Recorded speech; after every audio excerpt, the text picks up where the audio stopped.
세계 최초 인증 대부 엔터테인먼트 토크쇼 호들맨 향로입니다. 와.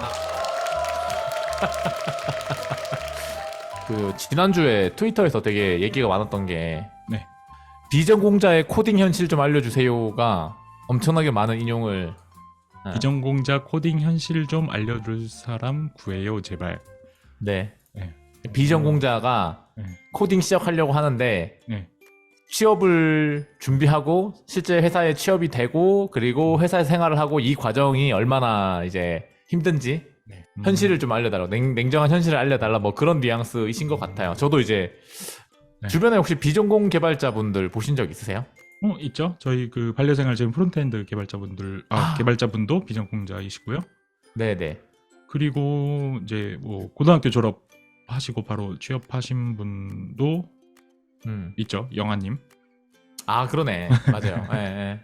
그리고 이제 그 전에 저 우한 형제들이 있을 때 팀원분 중에도 비전공자분 계시고 향로님은 비전공자이시고. 네, 비전공자지만 근데 사실 저는 공대니까 예. 사실 예체능계나 문과분들이 보시면 너도 전공자더라고 하셔가지고 그래서 반전공이라고 하겠습니다. 그러면 약간 그게 있었죠. 뭐 지금도 그런지 모르겠는데 전공자 대비로 봤을 때는 사실 저는 이제 전공을 했지만 그 전공에 대한 득을 봤다라고 얘기하기는 좀 그렇거든요.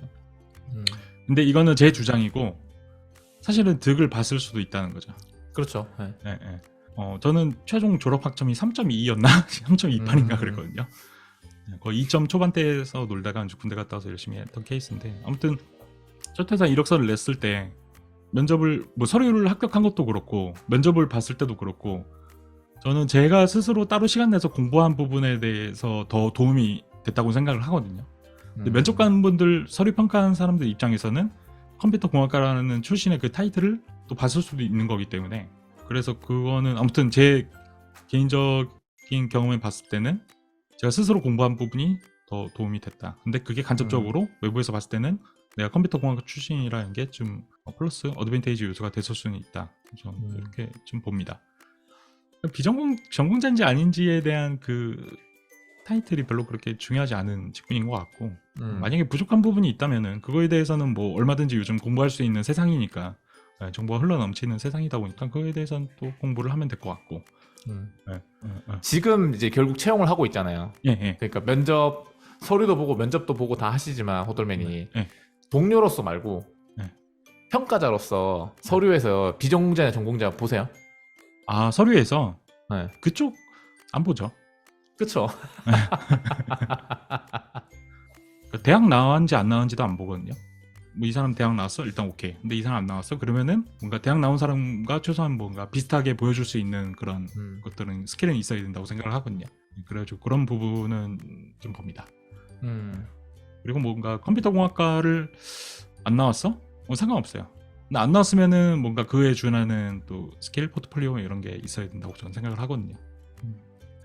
근데 저도 진짜 하나도 안 보고 저희는 뭐 그때 말씀드렸다시피 한 개발팀에 5명, 6명은 아예 고등학교 졸업하고 바로 오신 분들이어가지고 문과 출신의 부트캠프 개발자분들도 좀 몇 분 계시고 생각해보면 수학과 분들이 좀 그래도 잘 하시는 것 같긴 하네요. 생각해보니까 아까 그러니까 내가 원해서 수학과를 가신 경우 그러니까 성적 맞춰서 간 거 말고 수학 매니아? 수학을 좋아해서 수학과를 선택하신 분들은 이제 구직 해야 될 때는 결국은 이제 수학만으로는 할 수 있는 게 없으니까 프로그램 그때 배워서 시작하신 분들 중에서 잘 하시는 분들이 많았던 것 같고 우빈님도 수학과시니까 근데 저희 회팀에도 수학과 분들 몇 분 계시거든요. 잘 하셔가지고 좀 실패한 케이스에서도 한번 얘기를 좀 들어보고 싶긴 한데 뭐 당장 들을 수가 없어가지고 비전공자라서 떨어졌다 뭐 이런 것들이 정말로 비전공자라서 떨어졌을까부터 저는 약간 의심을 해봐야 될 필요가 있다고 생각하거든요. 네. 비전공자랑 전공자가 현실적으로 느끼는 격차는 저는 일장일단 있다고 봐요. 그러니까 예를 들어서 이제 문헌정보학과, 문예창작학과 이런 분들은 또 글을 잘 쓰시니까 코드를 또 되게 이쁘게 쓰시기도 하고 엄청 복잡한 알고리즘을 뭐 짜냐 마냐 이거는 뭐 논외인데 일단은 그 전공을 내가 잘 열심히 했다면 그 전공이 갖고 있는 장점을 프로그래밍 하면서 녹여낼 수 있는 부분은 분명히 있다고 보거든요. 근데 아, 이게 전공자가 부럽다라고 느끼는 순간은 저도 확실히 느낀 건데, 네, 네, 궁금합니다.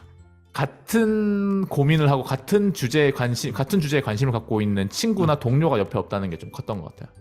네, 그러다 보니까 거의 이제 혼자서 준비하는 거랑, 그래도 나랑 같이 준비한 사람들이 있어가지고 서로 이렇게 막 정보를 모으고 시너지를 내고 집단지성을 모으고, 이거는 확실히 전공자의 장점이고, 비전공자가 느끼는 조금 좀 힘든 점은 있었던 것 같아요.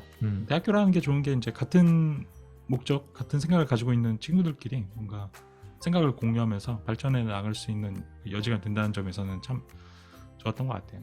일단 대학교라는 것 자체가 취업을 위해서 있는 거는 아니라고 일단 저는 생각을 했었고, 실무랑은 좀 괴리감이 좀 있기는 해요. 근데 아예 없는 건 아닌데 그냥 기반을 다지는 데 있어서는 중요하다고 생각을 하고요. 그리고 그게 실적으로 이제 실무에서 쓰이는 혹은 필요한 경우도 종종 있었고 그렇긴 한데 주요하진 않았다. 오히려 대학교 때 내가 따로 공부한 게 훨씬 더 주요했다라고 생각을 하긴 합니다. 딱 난 진짜 몰입해서 무언가를 하는 경험이 내 전공에서도 없었고 살면서 한 번도 없었다고 하면은, 그러면은 컴퓨터 쪽으로 공부한다고 할 때도 진짜 자기가 재밌고 몰입하고 이런 경험 없이 그냥 학교 시험 공부하듯이 그냥 공부해가지고는 그걸로 취업이 안 됐다고 해가지고 이게 비전공자로 인한 어떤 불리함이다라고 해석하기에는 어폐가 있는 것 같아요. 예를 들면 이런 거 있잖아요. 일본어 학과 수업 들어갈 때 일본어 전공자보다 더 무서운 게 일본 애니 오타쿠들이라고 하잖아요. 그렇죠. 그러니까 이게 막상 해보면 그 업 자체가 취미인 사람이 최고야. 못 이겨. 그 전공이랑 전혀 상관이 없을 때가 더 많아가지고. 그래서 그런 거 보면은 사실은 주 전공이 뭔지는 생각보다 그렇게 중요하지는 않은 것 같고, 내가 그걸 업으로 삼기로 했으면 그냥 남이 시켜서 하는 거 말고 그냥 의무적으로 하는 거 말고 내가 좋아서 하는 시간이 얼마나 되고 그 시간에 얼마나 좀 몰입했느냐가 제일 중요하지. 호돌맨도 뭐 자기가 좋아서 코딩 찾아보고 막 커뮤니티에 가서 물어보고 했던 것처럼. 그러니까 비전공자 마음도 이해는 하긴 하거든요. 네. 저는 저는 어떻게 해석했냐면은, 지금 내가 느끼는 이 어떤 부정적인 감정의 원인을 찾고 싶다라는 생각으로 좀 봤었어요. 그 아까 제가 얘기했던 그 컴공과가 비전공자에 비해서 그래도 갖고 있는 큰 장점 중에 하나가 옆에 있는 동료라고 했었잖아요. 그 동료가 있었을 때 보면은 결국은 현재 내 위치가 어느 정도 되는지를 실시간으로 알 수가 있잖아요. 예를 들어 난 지금 이 별표 찍기 못하고 있는데 이제 국비 학원 가니까 별표 찍기 못한 전부야. 근데 이제 예를 들어 전공 같은 경우에는 호돌맨처럼 이제 고등학교 때부터 코딩하는 사람도 있을 거고 뭐 좀 뭐 재능이 있어서 빨리 하는 사람도 있을 거고, 그러고 보면은 대충 상위권에 있는 친구들은 별표 찍어야 되는데 막 자기 혼자서 막 뱅 게임 만들고 있고 막 그런 친구도 있을 거고, 못한 친구는 진짜 아예 못할 거고. 그래서 대충 내가 지금 그래도 이 안에서는 좀 열심히 해야 되겠다. 그리고 그러니까 누구를 목표로 해야 되고 어느 정도를 해야지 그래도 이쪽 분야에서 좀 잘하는 편이구나를 눈에서 볼 수가 있는데, 그 혼자서 하시는 분들은 이걸 모르니까 어디까지가 노력의 범위가 어디까지인지, 그리고 달성해야 되는 쪽이 어디까지인지를 몰라서 제대로 방향성 설정을 좀 못하는 경우도 있던 것 같아요. 혹시 그런 건 안 보시나요? 비전공자인데 26살에 졸업을 했어요. 일본어학과야. 부트캠프 포함해서 컴퓨터 공부를 한 2년 정도 했어요. 그리고 한 28살에 서류가 딱 들어왔어요. 컴퓨터 실력에 대한 평가만 하시나요, 혹시? 저요? 저는 1년 지났으면 사실 2년이면 저는 전공자보다 공부 더 많이 했다고 보거든요.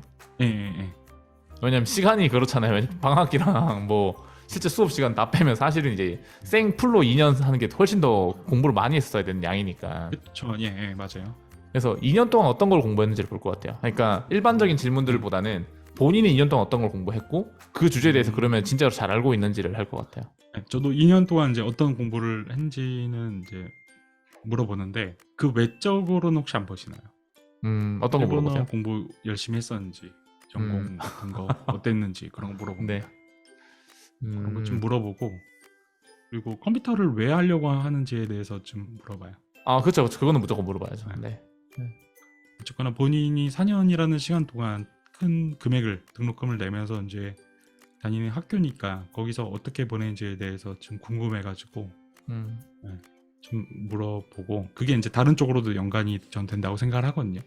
뭔가 다른 걸 더 열심히 한 게 있는지를 물어봐요. 동아리를 열심히 했을 수도 있고 다른 동호회라든지 뭐 소모임 이런 걸 더 열심히 했을 수도 있으니까 그런 걸 좀 물어보고요. 그리고 컴퓨터를 왜 하려고 하는지에 대해서 좀 자세하게 물어보죠. 컴퓨터를 왜 하려고 하는지. 네, 그렇죠. 그게 사실 제일 중요하긴 하죠. 네. 근데 저는 그러니까 호돌님이 말씀하신 것 중에서 왜 굳이 이제 4년 하셨던 전공 두고 이걸로 바꾸셨어요라는 질문은 그거는 이제 1차에서 다 물어보긴 하거든요. 네. 근데 거기에서 엄청 감동적인 내용이나 이런 게 있어도 그게 평가 요소에 전혀 사실 저는 반영되진 않거든요. 네. 물어보는 건 그 사람이 이번에 새로 오신 분이 궁금해서 물어보는 거지. 네. 그게 평가 요소는 넣진 않긴 한데 네. 이제 결국은 이제 그 사람이 앞으로 같이 일을 해야 될 사람이잖아요. 네. 근데 이제 어쨌든 2년에 가까운 시간 동안 공부를 했다고 하면 누가 방향성을 안 잡아줬던 뭐 잡아줬던 잘못된 부트캠프를 갔던 네. 그게 어찌됐든 간에 그 사람을 다시 교정하는 시간이 필요하잖아요. 만약에 정말로 되게 열망도 있고 노력도 열심히 한 사람이지만 네. 그 잘못된 방향으로 2년 동안 했다라고 하면은 네. 그걸 잘못된 방향으로 나간 사람을 다시 잘 조정을 해서 우리가 원하는 사람으로 바꾸는 과정이 규모가 작을 때는 좀 너무 힘들다는 생각을 좀 했던 것 같아요. 그래서 본인 스스로 어느 정도 방향성을 설정하거나 뭐 문제가 났을 때 어떻게 해결해야 된다거나 혹은 이제 자가 동력을 할 수 있을 만큼의 혼자서 열정을 뿜어내거나 이런 것들이 되게 중요한데 그게 안 거쳐져 있으면은 갖고 있는 포텐셜은 증명되지 않았기 때문에 그리고 그 포텐셜이 터질 때까지 저희가 이제 좀 케어해야 되는 부분이 생각보다 많아서 그래서 저는 좀 뭐 임원 면접은 모를까 1차 면접에서는 좀 덜 보는 것 같아요. 어쨌든 이제 그 전공자랑 뭐 비전공자랑 있을 때 전공자분들은 그리고 아마 지금 좀 억울하실 것 같다는 느낌도 있어요. 아니 씨 나도 학교 다닐 때 공부 안 했으면 비전공이랑 똑같은 거 아니야? 왜 자꾸 전공자니까 잘해야 되는 것처럼 얘기하는 거야? 나도 학교 다닐 때 공부 안 했어. 너네랑 똑같아 라고 얘기하고 싶은데 나도 이제 취업 준비하면서 열심히 공부한 케이스라고 하면서 근데 넌 혜택을 받은 사람이라고 막 이러면 이제 억울한 그렇게 나오면 이제 어. 모르니까. 아, 내가 혜택을 받았나? 어딘가 뭔가 받았겠지? 근데 학교 다니는 내내도 놀았으면 사실 그게 혜택을 받은 거라고 할 수는 없는데 근데 그건 있겠죠. 전공자가 어떤 그 아까 얘기했던 같이 그 주변의 환경 문제가 있고 두 번째는 그래도 이공계를 좋아했으니까 그쪽을 선택했겠지. 갖고 있는 그 사람의 기질이 조금 그쪽을 더 좋아했으니까 했겠지. 그러면 그쪽을 좋아하지 않는데 강제로 시작하게 된 케이스랑 비교했을 때는 당연히 조금 이제 뭐 습득하시는 거에 대한 차이가 있을 수도 있겠지. 이게 근데 논리적이나 뭐 과학적으로 증명된 사례는 아니니까 네, 조심스러운데 뭐 그런 거에서 느끼는 것도 있을 수는 있겠죠. 본인 전공을 이제 열심히 안 했던 케이스는 좀 결과가 다 그렇게 좋지 않았던. 대부분 본인이 이제 좋아서 어딘가에 열정을 쏟았던 사람들이 그 다음에 이제 다른 일을 할 때도 좀 열정적으로 하는 경향이 있는 것 같다. 저는 이제 마이스터고 분들 되게 좋아하잖아요. 그래서 방송에도 몇 번 얘기했는데 그 마이스터고 분들을 좋아했던 이유도 호돌맨이 얘기했던 거에 비춰서 말해보면은 그분들은 결국 중학교 때 본인이 고민을 해서 나온 결과물이 결국 남들과는 인문계 안 가고 이거를 간다는 걸 선택한 사람들이어서 저는 좀 좋아했거든요.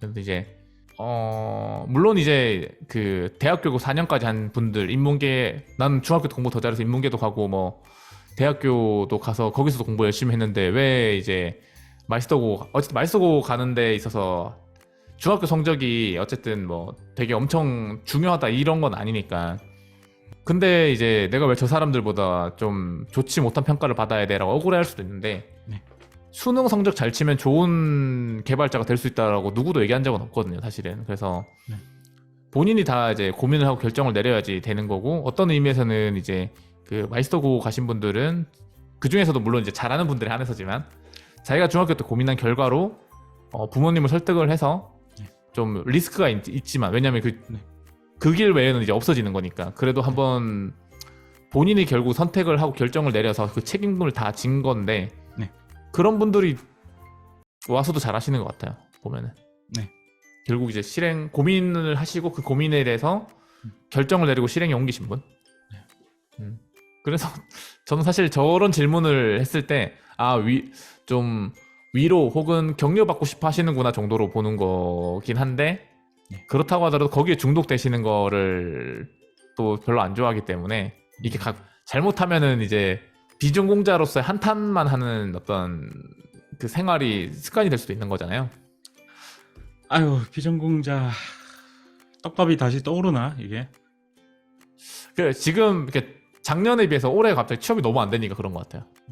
그러니까 어딘가 지금 갑자기 너무 취업이 안 되니까 네. 이게 뭔가 원인이 있는 것 같다라고 해서 원인을 찾으시는 거 아닐까? 그러면 이제 찾는 게 비전공자 때문일 걸까? 지방대 인서울이 아니어서 그런 걸까? 뭐 성적표가 낮아서 그런 걸까? 이렇게 보통 원인을 찾게 되시니까. 저도 그랬죠. 그래서 이해는 됩니다. 예, 이해는 합니다. 저도.